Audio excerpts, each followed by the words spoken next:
अयोध्या से लेकर रामेश्वरम तक पूरे देश में क्या एक बात कॉमन है? जो धुन राम की अयोध्या में सुनाई दे रही है वही धुन रामेश्वरम में भी दिखाई दे रही है।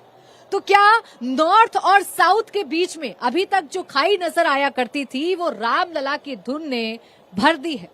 क्या 2024 में वो होगा जो अभी तक नहीं हो पाया है? क्या प्रधानमंत्री नरेंद्र मोदी साउथ में भी करिश्मा करके दिखा पाएंगे? हिंदी पट्टी में क्या प्रधानमंत्री नरेंद्र मोदी को हिंदू वोटों के साथ साथ मुसलमानों का वोट भी मिलेगा या मुसलमान प्रधानमंत्री नरेंद्र मोदी से दूर चले जाएंगे? 500 सालों का लंबा इंतजार जिन्होंने खत्म कराया, क्या इस बार 400 का बेड़ा पार वोटर्स उनका लगाएंगे? देखिए स्पेशल रिपोर्ट। 24 में क्या बीजेपी साउथ में सरप्राइज करेगी? क्या उत्तर से उठी राम लहर दक्षिण में कमल खिलाएगी? क्या राम के काज में मुसलमान भी मोदी का साथ निभाएंगे? क्या राम लहर इतनी प्रचंड है कि 24 में विरोधी खंड खंड हो जाएंगे?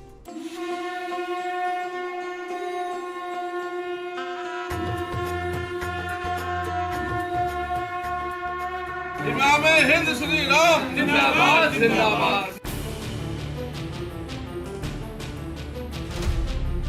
अयोध्या से रामेश्वरम की दूरी 2450 किलोमीटर है, लेकिन राम लहर ने यह दूरी मिटा दी है। नॉर्थ साउथ अब एक ही धुन में मस्त है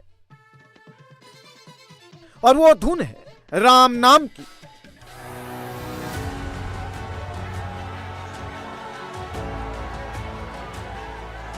साउथ में मोदी के लिए भाषा की जो दीवार 24 में आड़े आ रही थी, राम लहर में वो दीवार टूट चुकी है।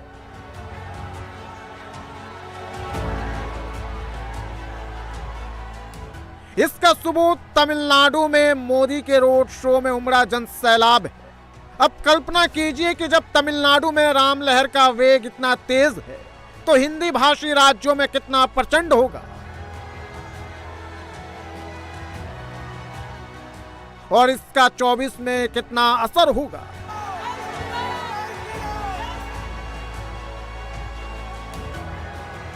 जय जय श्री राम। सियावर रामचंद्र की, सियावर रामचंद्र की। 24 में सबसे बड़ा दांव उसी उत्तर प्रदेश में लगा है, जहां 500 साल बाद रामलला की प्राण प्रतिष्ठा का सबसे बड़ा समारोह चल रहा है।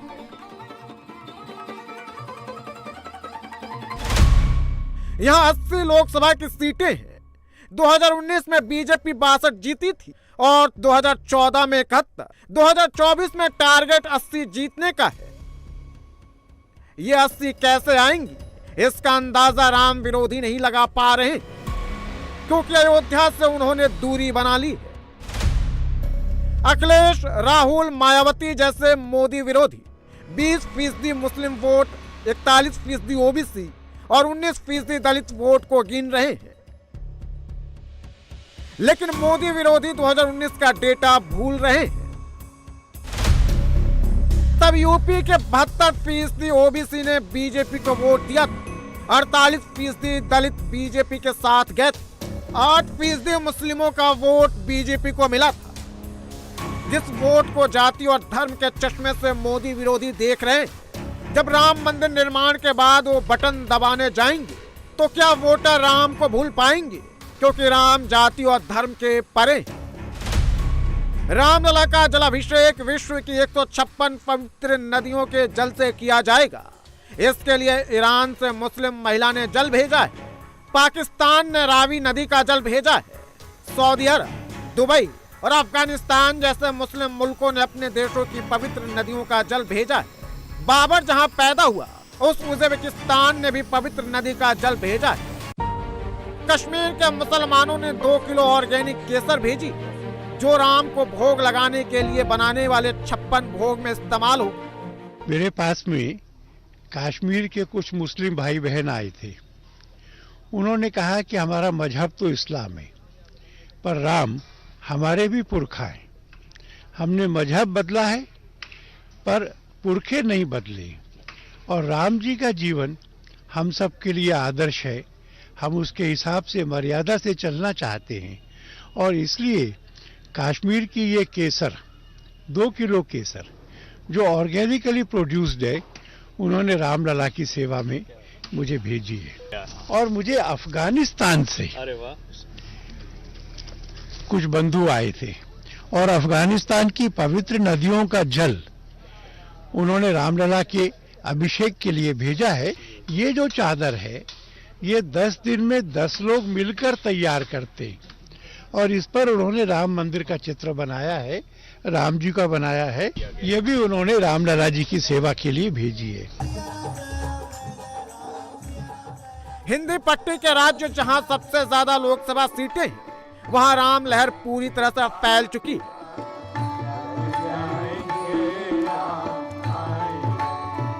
मध्य प्रदेश में 11,000 राम भक्तों ने एक साथ हनुमान चालीसा का पाठ किया। मुख्यमंत्री मोहन यादव समेत कई मंत्री भी इसमें शामिल हुए।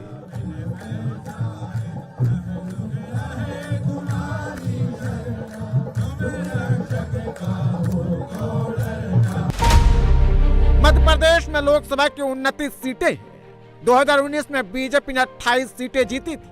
मध्य प्रदेश में 91% वोटर हिंदू हैं और 8% मुसलमान हैं। एमपी में बीजेपी के सामने बड़ी चुनौती नहीं, उसे सिर्फ छिंदवाड़ा में कमलनाथ का किला ढाना है, जो राम लहर में असंभव नहीं दिखता।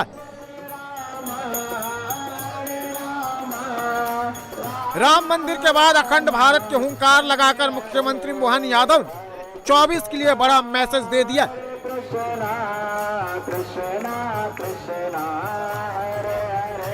उल्टी घड़ी चालू हुई है, उल्टा कैलेंडर चालू हुआ है और हम सबके लिए भारत का सुशासन का, राम राज्य के प्राकट्य का एक पहला चरण हमारे लिए सौभाग्य की बात है। 90-92 के समय से जो एक संघर्ष 30-32 साल का रहा अभी का, और वैसे तो 500 साल से कई पीढ़ियां हमारी इसी बात के लिए खप गई।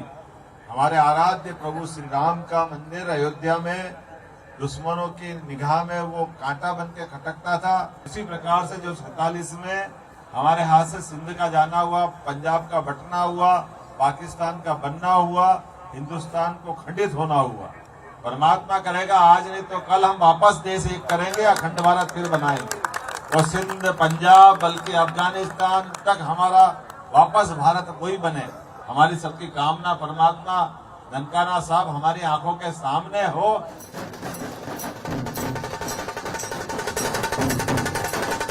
चौबीस में महाराष्ट्र पर भी मोदी का बड़ा दांव लगा है।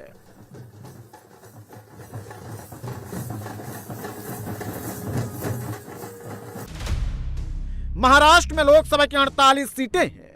राज्य में 80% हिंदू हैं और 11.54% मुसलमान हैं। 2019 में बीजेपी ने 23 सीटें जीती थी। 24 में बीजेपी, शिवसेना, शिंदे और अजीत पवार गुट के साथ मिलकर 48 की 48 सीटें जीतना चाहती। लेकिन क्या यह मुमकिन है? बिल्कुल मोदी है तो मुमकिन है। वो कैसे? ये चीजें देखता हूँ। महाराष्ट्र में मोदी जब राम का नाम लेकर रो पड़े तो सबसे पहले मुस्लिम के घर गए। इस घर में लिखे नेम प्लेट पर गौर कीजिएगा, क्या लिखा है? अमीना रब्बानी शेख। मोदी ने अमीना का पूरा घर देखा और खुशी से आंसू छलक आए।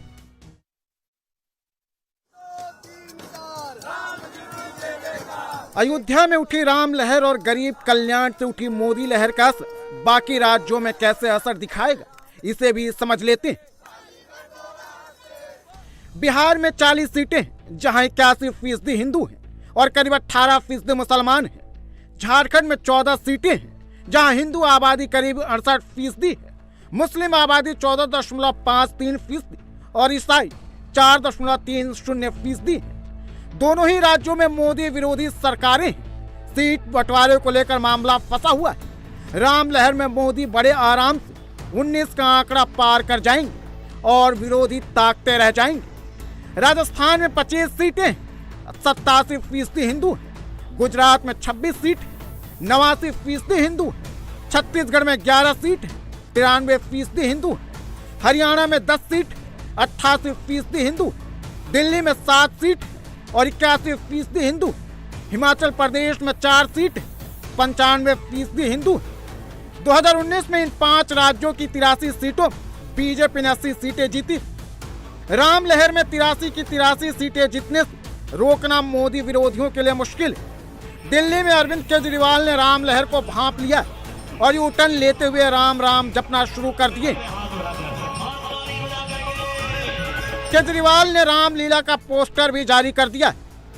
सोशल मीडिया पर अब लोग केजरीवाल को उनका पुराना ट्वीट दिखा रहे हैं, जिसमें केजरीवाल ने नानी का प्रसंग बताते हुए कहा, उनके राम मस्जिद तोड़कर बनाए गए मंदिर में नहीं बस सकते।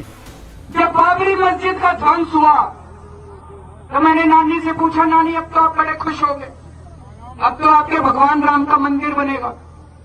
कहती है, ना बेटा, मेरा राम किसी की मस्जिद तोड़ के ऐसे मंदिर में नहीं बस सकता। बीजेपी सोशल मीडिया पर उनके पुराने बयानों को घुमाकर केजरीवाल से अचानक हृदय परिवर्तन का कारण पूछ रही। राम लहर में केजरीवाल को दिल्ली के अलावा पंजाब में भी हार का डर सता रहा है। भगवान राम को भोग लगाने के लिए चंडीगढ़ से 150 क्विंटल स्पेशल लड्डू भेजे गए।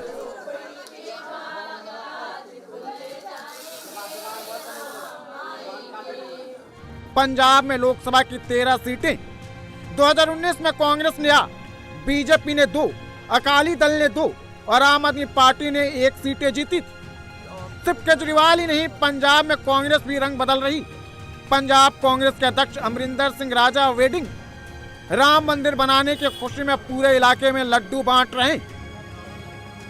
हैदराबाद भड़काऊ भाईजान ओवैसी का शहर है, वहां राम विरोधी हिंदू विरोधी पॉलिटिक्स का एक अलग लेवल है।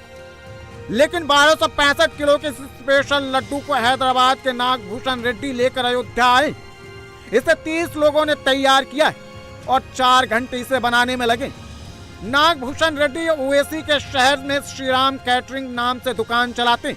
वो हर रोज एक लड्डू भगवान राम के लिए रखते हैं। तेलंगाना में राम विरोधी राजनीति करने वालों को ये राम रथ भी देख लेना चाहिए। इसे 10 मुस्लिम कारीगरों ने हिंदुओं के साथ मिलकर बनाया है। इसे पूरे तेलंगाना में घुमाया जा रहा है ताकि जो लोग अयोध्या जाकर राम मंदिर को नहीं देख सकते, वो राम मंदिर को अपने यहाँ ही देख सके। राम मंदिर के प्राण प्रतिष्ठा से पहले नरेंद्र मोदी पूरे साउथ के मंदिरों में अनुष्ठान कर रहे हैं, जहां जहां से राम का कनेक्शन है। इसकी शुरुआत प्रधानमंत्री ने आंध्र प्रदेश के लेपाक्षी मंदिर से की, फिर केरल के त्रिपायर मंदिर गए। अब तमिलनाडु में प्रधानमंत्री ने रंगनाथ स्वामी मंदिर में अनुष्ठान किया और अंदल नाम के हाथी को गुड़ भी खिलाया। इसके बाद रामेश्वरम के अग्नि तीर्थम में डुबकी लगाई, फिर रामेश्वरम मंदिर में पूजा की। इस तरह प्रधानमंत्री ने पूरे साउथ को राम से जोड़ दिया है। साउथ के 5 राज्यों कर्नाटक, तेलंगाना, आंध्र प्रदेश, केरल और तमिलनाडु समेत 131 सीटें। 2019 में बीजेपी ने साउथ के राज्यों में 30 सीटें जीती थी, लेकिन 3 राज्यों तमिलनाडु, आंध्र प्रदेश और केरल में खाता तक नहीं खुला था। राम लहर में इस बार बीजेपी साउथ में सरप्राइज कर सकती है। They have to know that this is what is happening.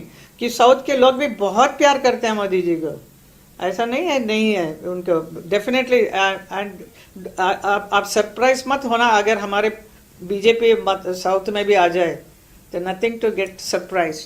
It can happen because the way people love him, you know, I can see that. I know I meet so many people in my Tamil Nadu also. There are party वाले राजनीति करेंगे, अलग अलग party के लोग, otherwise general public are so much fond of him.